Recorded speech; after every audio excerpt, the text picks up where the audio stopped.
theorist this week is Malcolm Knowles.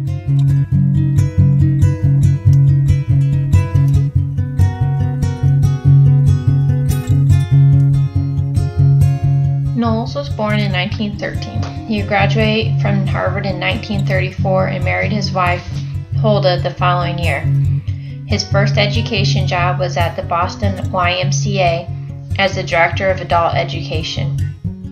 During his time at the Boston YMCA, he organized an association school for adults. In 1943, he was drafted into the Navy. During his time in the Navy, Knowles began to read more about adult education and made the decision to start a master's program at the University of Chicago when he was discharged from the Navy. This he did while also taking a job as the director of education at the Central Chicago YMCA. During the 1950s, he also became the director of the Adult Education Association of the USA. In 1960, Knowles decided he needed a change and moved back to Boston, where he started a new adult education program at Boston University. In the first year of the program, Knowles had 30 applicants for 20 spots. Regarding his first syllabi for this course, Knowles states, "I wrote the course descriptions to sound stuffily academic, but actually organized them around student-planned projects." Knowles quickly learned that the college did not care what he did during the class time, as long as he turned in grades at the end of the semester. For this reason, Knowles began to experiment with course syllabi that were competency-based, included performance assessments rather than tests, and other new systems of learning. In 1974, Knowles was invited to move to North Carolina State University, where he was encouraged to continue what he had been doing, while also assisting with staff development. Knowles would retire from here in 1979. Knowles died on Thanksgiving Day in 1997.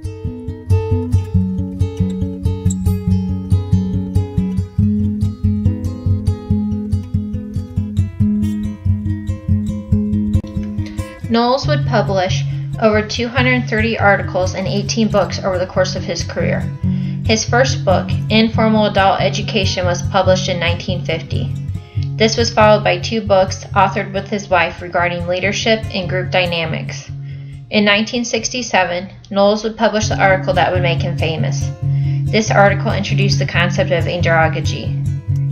Another book was published in 1970 that contrasted adult education methods with the typical school education.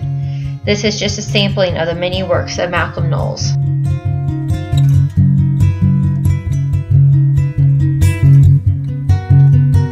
When Knowles refers to andragogy, he is referring to adult education methods.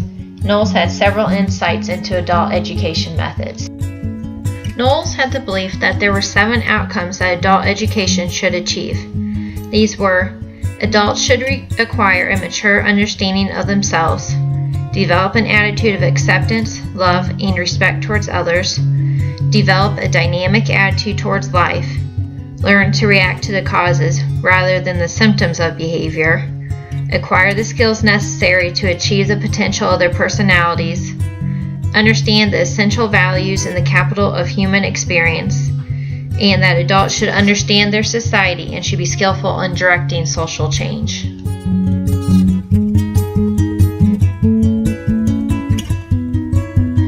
Knowles believed that adult learners differed from child learners in 5 ways: self-concept, experience, readiness to learn, orientation to learning, and motivation to learn.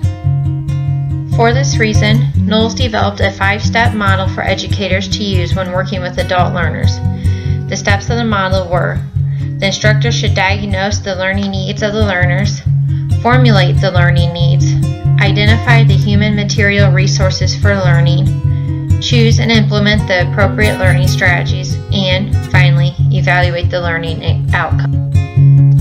Overall, Malcolm Knowles was a man who greatly influenced the teaching strategies in the second half of the 20th century, with a strong focus on the adult learner.